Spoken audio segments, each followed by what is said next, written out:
வணக்கம். இன்றைய முக்கிய செய்திகள். தென்னிந்திய அளவில் நடந்த கராத்தே போட்டியில் வென்ற மாணவர்களுக்கு எதிர்க்கட்சித் தலைவர் சிவா பாராட்டு. தென்னிந்திய அளவிலான 9வது கராத்தே போட்டி புதுச்சேரி அடுத்த வில்லியனூர் தனியார் பள்ளியில் நடைபெற்றது.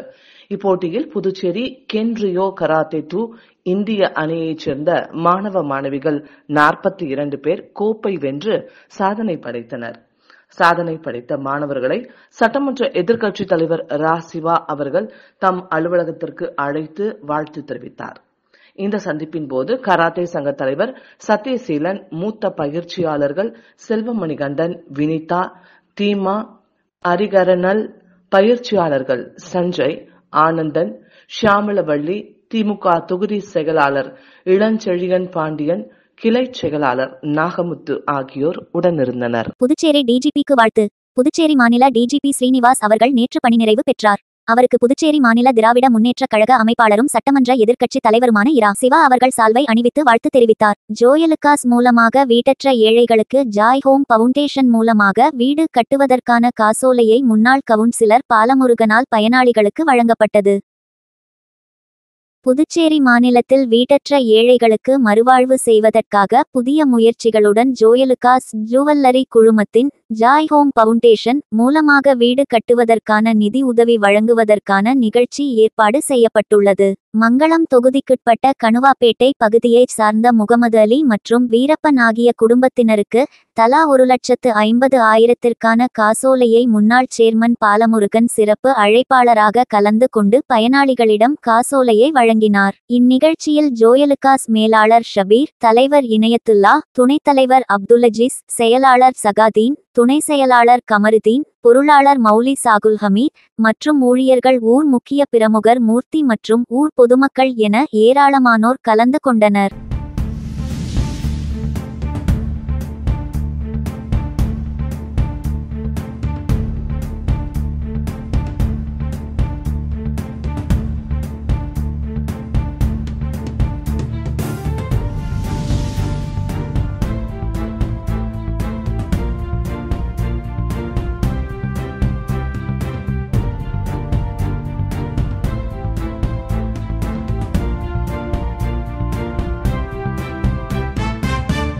₹8,50,00,000 செலவில் மாணவர்களுக்கு சைக்கிள், ஊனமுற்றோர்களுக்கு 3 சக்கர வாகனம் உள்ளிட்ட பல்வேறு நலத்திட்ட உதவிகளை பயனாளிகளுக்கு முதலமைச்சர் ரங்கசாமி வழங்கினார்.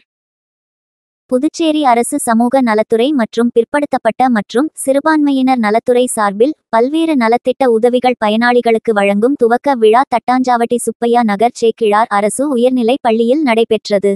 விழாவிற்கு சட்டப்பேரவை தலைவர் செல்வம் தலைமை தாங்கினார். சமூக நலத்துறை அமைச்சர் தேனி ஜெயக்குமார் முன்னிலை வகித்தார்.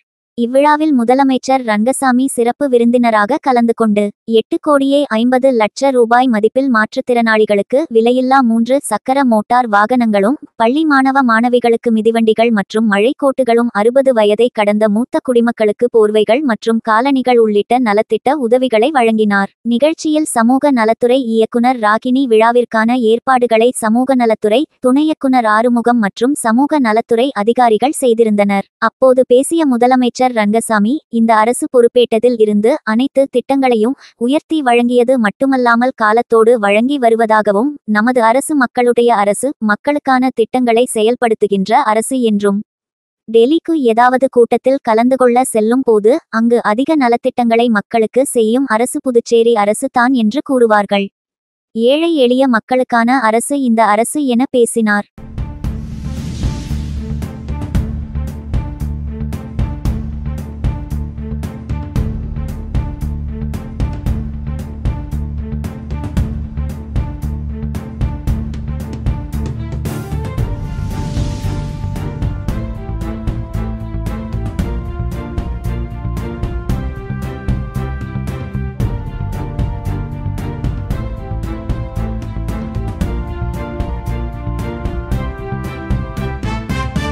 மாற்றுத்திறனாளிகளுக்கு தேவையான திட்டங்கள் அனைத்தையும்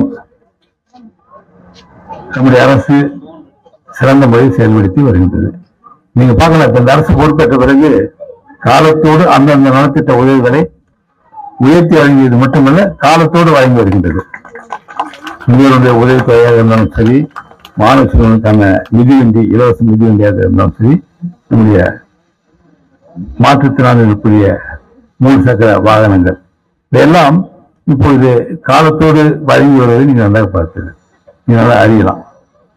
அந்த என்னுடைய அரசு மக்களுடைய அரசு, மக்களுக்கான திட்டங்களை செயல்படுத்துகின்ற அரசு. பொதுவாக என்ன சொல்லுவாங்க, நலத்திட்டங்கள் அதிகமாக செய்து கொடுக்கின்ற ஒரு அரசு புதுச்சேரி அரசு. நீங்க டெல்லியில பாத்தீங்கன்னா சொல்லுவாங்க, ஏதாவது கூட்டத்துக்கு போகும்போது சொல்லுவாங்க, நலத்திட்டங்களை அதிகமாக செய்கின்ற ஒரு அரசு புதுச்சேரி அரசு அப்படின்னு சொல்லுவாங்க. இன்னும் கூட ஏழை எளிய மக்களுக்கான நலத்திட்டங்கள் அத்தனை சிறந்த முறையில் அரசானது செயல்படுத்தி வருகின்றது.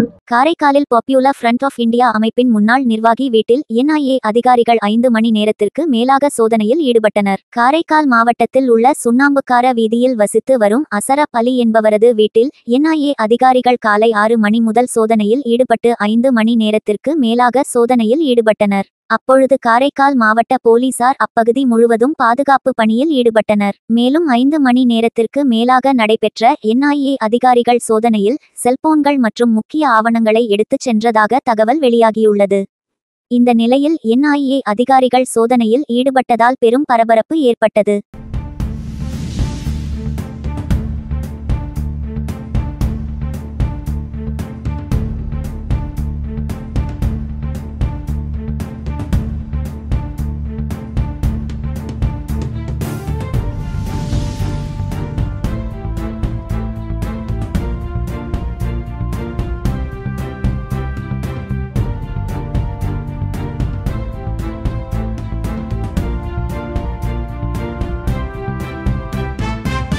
புதுச்சேரி பேருந்து நிலைய கட்டுமான பணிகள் காரணமாக பேருந்து நிலையத்தை தற்காலிகமாக AFT மைதானத்திற்கு மாற்றப்பட்டது. இந்நிலையில் அவசரமாக மாற்றப்பட்டதால் போதிய வசதிகள் ஏதும் சரியாக செய்யப்படவில்லை. பேருந்துகள் செல்வதற்கு சரியான சாலை வசதிகளோ அல்லது பயணிகள் காத்திருப்பதற்கு நிழற்குடை மற்றும் எந்தவித அத்தியாவசிய வசதிகளும் சரிவர செய்யப்படவில்லை என குற்றச்சாட்டுகள் எழுந்தது. இந்நிலையில் பேருந்துகள் செல்வதற்கு மணலை கொண்டு சாலை அமைத்ததால் பேருந்துகள் வந்து செல்லும் பொழுது அதிகப்படியான புழுதிகள் பறக்கின்றன. இதன் காரணமாக குழந்தைகள் மற்றும் முதியவர்கள் மூச்சு திணறலுக்கு ஆளாகி சிகிச்சை பெற்று வருவதாகவும், அது மட்டுமின்றி கழிவறைகளில் இருந்து அதிகப்படியான துர்நாற்றம், கழிவு நீர்கள் வெளியேறுவதால் சுகாதார சீர்கேடு மற்றும் கொசு தொல்லை உள்ளிட்ட பல்வேறு பிரச்சனைகள் உள்ளதாக கூறி தற்காலிக பேருந்து நிலையத்தை சுற்றியுள்ள நாயக்கர் தோட்டம் மற்றும் ரோடியார்பேட் பகுதியை சார்ந்த சுமார் 100க்கும் மேற்பட்ட மக்கள் இன்று பேருந்து நிலையத்தை மாற்ற கோரி பேருந்து நிலையத்திலிருந்து பேருந்துகளை வெளியே விடாமல் சிறைப்பிடித்தனர். மேலும் பாண்டி கடலூர் செல்லும் சாலையில் 1 மணி நேரத்திற்கு மேலாக சாலை மறியலில் ஈடுபட்டதால் சுமார் 2 கிலோமீட்டர் தொலைவிற்கு வாகனங்கள் நீண்ட வரிசையில் காத்திருந்தது. இதனால் போக்குவரத்து பெரிதும் பாதிக்கப்பட்டது. தகவல் அறிந்து சம்பவ இடத்திற்கு வந்த உருளையன்பேட்டை காவல்துறையினர் சாலை மறியலில் ஈடுபட்ட மக்களிடம் பேச்சுவார்த்தை நடத்தியதன் பேரில் சாலை மறியல் கைவிடப்பட்டது. திடீரென பேருந்து நிலையத்தில் பேருந்துகளை சிறைப்பிடித்தது மட்டுமின்றி 1 மணி நேரத்திற்கு மேலாக நடைபெற்ற சாலை மறியலால் பரபரப்பு ஏற்பட்டது.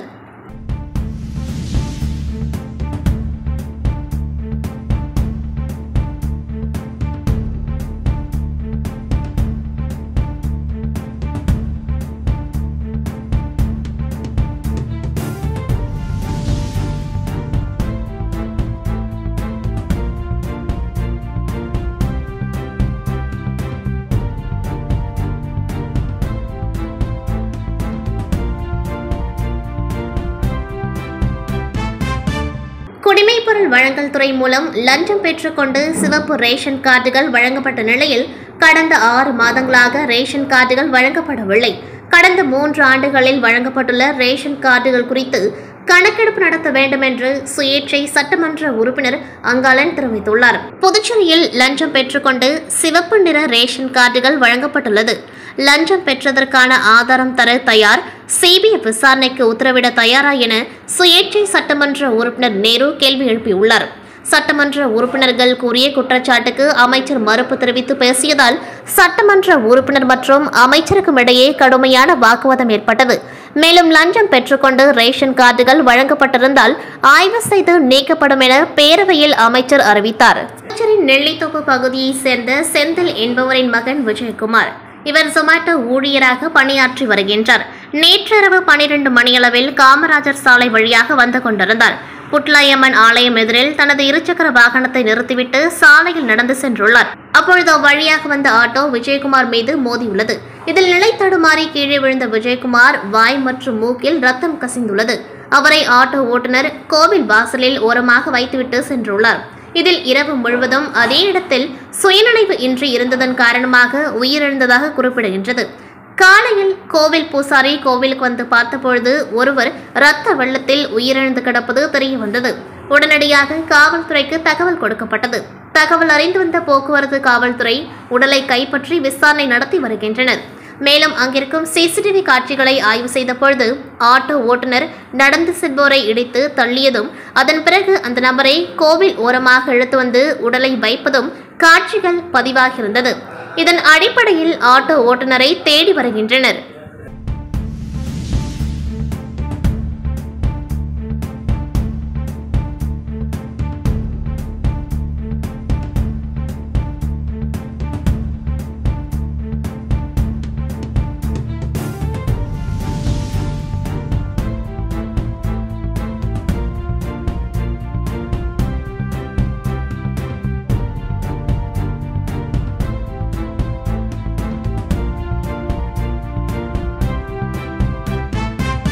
புதுச்சேரி சட்டமன்றத்தின் பட்ஜெட் கூட்டத்தொடரின் 2ஆம் நாள் நிகழ்வாக நேற்று பேரவையில் ஆளுநர் CP ராதாகிருஷ்ணன் ஆற்றிய உரைக்கு நன்றி தெரிவிக்கும் தீர்மானத்தின் மீது உறுப்பினர்களின் விவாதம் நடைபெற்று வருகின்றது.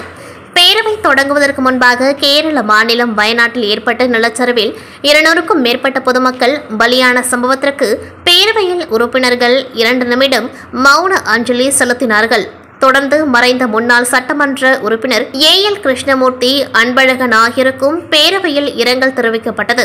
இதனைத் தொடர்ந்து ஆளுநர் உரைக்கு நன்றி தெரிவிக்கும் தீர்மானத்தின் மீது உறுப்பினர்கள் விவாதத்தின் பொழுது குடிமைப்பொருள் வழங்கல் துறை மூலம் லஞ்சம் பெற்றுக்கொண்டு சிவப்பு ரேஷன் கார்டுகள் வழங்கப்பட்டதாகவும், கடந்த 6 மாதங்களாக ரேஷன் கார்டுகள் வழங்கப்படவில்லை, கடந்த 3 ஆண்டுகளில் வழங்கப்பட்டுள்ள ரேஷன் கார்டுகள் குறித்து கணக்கெடுப்பு நடத்த வேண்டும் என பேசிய சுயேட்சை சட்டமன்ற உறுப்பினர் அங்காளன், புதுச்சேரி மாநிலத்தில் லஞ்சம் பெற்றுக்கொண்டு சிவப்பு நிற ரேஷன் கார்டுகள் வழங்கப்பட்டுள்ளதற்கான ஆதாரம் தர தயார், CBI விசாரணைக்கு உத்தரவிட தயாரா என கேள்வி எழுப்பினார். இதையே பல சட்டமன்ற உறுப்பினர்கள் பேரவையில் வைத்த குற்றச்சாட்டுக்கு அமைச்சர் சாய் சரவணன் மறுப்பு தெரிவித்து பேசியதால் சட்டமன்ற உறுப்பினர் மற்றும் அமைச்சருக்கும் இடையே கடுமையான வாக்குவாதம் ஏற்பட்டது. மேலும் லஞ்சம் பெற்றுக்கொண்டு ரேஷன் கார்டுகள் வழங்கப்பட்டிருந்தால் ஆய்வு செய்து நீக்கப்படும் என பேரவையில் அமைச்சர் சாய் சரவணன் அறிவித்தார். அதற்கு உங்களது இலாக்கா நேற்றே பறிக்கப்பட்டுள்ளது. இந்த குற்றச்சாட்டுக்கு முதலமைச்சர் தான் பதிலளிக்க வேண்டும் என உறுப்பினர்கள் வலியுறுத்த மானிய கோரிக்கைகள் மீது விவாதம் நடைபெறும் பொழுது உறுப்பினர்கள் பேசலாம் என சபாநாயகர் அறிவுறுத்தினார். மத்திய அரசு தாக்கல் செய்த பட்ஜெட் சமூக நீதிக்கும் கூட்டாட்சிக்கும் எதிரானது என கூறியும் உழைக்கும் மக்களுக்கு எதிராக தாக்கல் செய்த பட்ஜெட்டை கண்டித்து புதுச்சேரி சட்டமன்றம் அருகே இடதுசாரி கட்சிகளை சேர்ந்த 100க்கும் மேற்பட்டோர் கண்டன ஆர்ப்பாட்டத்தில் ஈடுபட்டனர். மோடி தலைமையிலான மத்திய அரசு சமீபத்தில் தாக்கல் செய்த பட்ஜெட் தனது ஆட்சிக்கு முட்டுக் கொடுக்கும் கட்சிகளின் மாநிலங்களுக்கு தாராளமாக நிதி ஒதுக்கி சமூக நீதிக்கும் கூட்டாட்சிக்கும் எதிராக தாக்கல் செய்யப்பட்டுள்ளதை கண்டித்தும், குறிப்பாக கூட்டணி கட்சி ஆளும் புதுச்சேரிக்கும் கூடுதல் நிதி எதையும் வழங்காமல் மோடி அரசு வஞ்சித்துள்ளதாகவும், மாநில அரசின் கடன் தள்ளுபடி, நிதிக்குழுவில் புதுச்சேரிக்கு இடம் அளித்தல், கூடுதல் சிறப்பு கூறு நிதி வழங்குதல் என எதுவும் அறிவிக்கப்படாமல் புதுச்சேரி மாநில மக்களை வஞ்சிக்கும் வகையில் தாக்கல் செய்த மத்திய பட்ஜெட்டை கண்டித்து புதுச்சேரியில் உள்ள அனைத்து இடதுசாரிகள் மற்றும் விடுதலை சிறுத்தை கட்சியினர் 100க்கும் மேற்பட்டோர் புதுச்சேரி சட்டமன்றம் அருகே கண்டன ஆர்ப்பாட்டத்தில் ஈடுபட்டனர். நகராட்சி மற்றும் கொம்யூன் பஞ்சாயத்து ஊழியர்களுக்கு புதுச்சேரி அரசே நேரடியாக சம்பளத்தை வழங்க வேண்டும் என்ற 12 அம்ச கோரிக்கைகளை வலியுறுத்தி நகராட்சி ஊழியர்கள் கண்டன ஆர்ப்பாட்டத்தில் ஈடுபட்டனர். நகராட்சி மற்றும் கொம்யூன் பஞ்சாயத்து ஊழியர்களுக்கு சம்பளம் மற்றும் பென்ஷன்களை புதுச்சேரி அரசே நேரடியாக வழங்கிட வேண்டும். 2016ஆம் ஆண்டு அமல்படுத்திய 7வது ஊதியக் குழுவின் நிலுவைத் தொகை வழங்கிட வேண்டும். ஓய்வு பெற்ற ஊழியர்களுக்கு வழங்கப்பட வேண்டிய பணிக்கொடைகள் உடனடியாக வழங்க வேண்டும் என்பன போன்ற கோரிக்கைகளை வலியுறுத்தி புதுச்சேரி நகராட்சி மற்றும் கொம்யூன் பஞ்சாயத்து ஊழியர்களின் கூட்டு போராட்டக் குழு சார்பில் கண்டன ஆர்ப்பாட்டம் அண்ணா சிலை அருகே நடைபெற்றது. இந்த ஆர்ப்பாட்டத்தில் சுமார் 300க்கும் மேற்பட்ட ஊழியர்கள் கலந்து கொண்டு கோரிக்கைகளை வலியுறுத்தி கண்டன கோஷங்களை எழுப்பினார்கள். மேலும் நகராட்சி ஊழியர்களின் போராட்டத்திற்கு புதுச்சேரி திமுக மாநில அமைப்பாளர் சிவா கலந்து கொண்டு ஆதரவு தெரிவித்தார். பின்னர் செய்தியாளரிடம் பேசிய திமுக மாநில அமைப்பாளர் சிவா அவர்கள், நகராட்சி மற்றும் கொம்யூன் பஞ்சாயத்து ஊழியர்கள் கோரிக்கைகளை வலியுறுத்தி பல மாதங்களாக போராடி வருகின்றனர். ஆனால் அவர்களின் போராட்டத்திற்கு அரசு செவிசாய்க்கவில்லை. உடனடியாக ஊழியர்களின் கோரிக்கைகளை தீர்க்க அரசு முன்வர வேண்டும் என்றார். கிழக்கு கடற்கரை சாலை காலப்பட்டு பகுதியில் தொடர்ந்து இருசக்கர வாகன போட்டி பந்தயம் நடைபெற்று வருகின்றது. இதனால் கடந்த சில வாரங்களுக்கு முன்பு விபத்து மேற்கொள்ளப்பட்டது. இதனால் சாலையில் செல்லும் மக்கள் மற்றும் பொதுமக்களுக்கு விபத்து ஏற்படுகின்றது. இதனை கருத்தில் கொண்டு தமிழக வாழ்வுரிமை கட்சி மாநில தலைவர் ஸ்ரீதர் தலைமையில் அவரது ஆதரவாளர்களுடன் கோரிமேடு பகுதியில் உள்ள போக்குவரத்து காவல் நிலையத்தில் புகார் அளித்தும் எவ்வித நடவடிக்கையும் எடுக்கப்படவில்லை. இதனையடுத்து மாநில தலைவர் ஸ்ரீதர் தலைமையில் காவல் நிலையத்தை முற்றுகையிட்டு போராட்டத்தில் ஈடுபட்டனர். மேலும் இதுகுறித்து மாநில தலைவர் ஸ்ரீதர் கூறுகையில், போக்குவரத்து காவல் நிலையம் ஆனது லஞ்சம் நிறைந்துள்ளது. பொதுமக்கள் பிரச்சனைகளை உடனடியாக தீர்க்க மாட்டார்கள். இதனால் மக்கள் மிகவும் வேதனைக்குள்ளாகி வருகின்றனர் என்றும் கூறினார். தொடர்ந்து பேசியவர், உடனடியாக நடவடிக்கை எடுக்காவிட்டால் தமிழக வாழ்வுரிமை கட்சி சார்பாக மாநிலம் தழுவிய முற்றுகை போராட்டம் நடைபெறும் என எச்சரிக்கை விடுத்தனர். நேரு பஜார் சின்ன சுப்பராய பிள்ளை வீதியில் உள்ள ஸ்ரீ மணிமுத்து மாரியம்மன் ஆலயத்தில் ஆடி மாத திருவிழாவை பற்றி நடைபெற்ற கணபதி ஹோமத்தில் பக்தர்கள் கலந்து கொண்டு சுவாமி தரிசனம் செய்தனர். புதுச்சேரி சின்ன சுப்பராய பிள்ளை வீதி நேரு பஜார் அருகே அருள்மிகு ஸ்ரீ மணிமுத்து மாரியம்மன் ஆலயம் அமைந்துள்ளது. இவ்வாறு 18ஆம் ஆண்டு ஆடி பிரம்மோற்சவ விழாவை ஒட்டி கணபதி ஹோமம் மற்றும் அம்மனுக்கு பல்வேறு பொருட்கள் வைத்து அபிஷேகம், தொடர்ந்து கொடியேற்ற விழா நடைபெற்றது. அதனைத் தொடர்ந்து மகா தீப ஆராதனை நடைபெற்றது. இதில் ஏராளமான பக்தர்கள் கலந்து கொண்டு சுவாமி தரிசனம் செய்தனர்.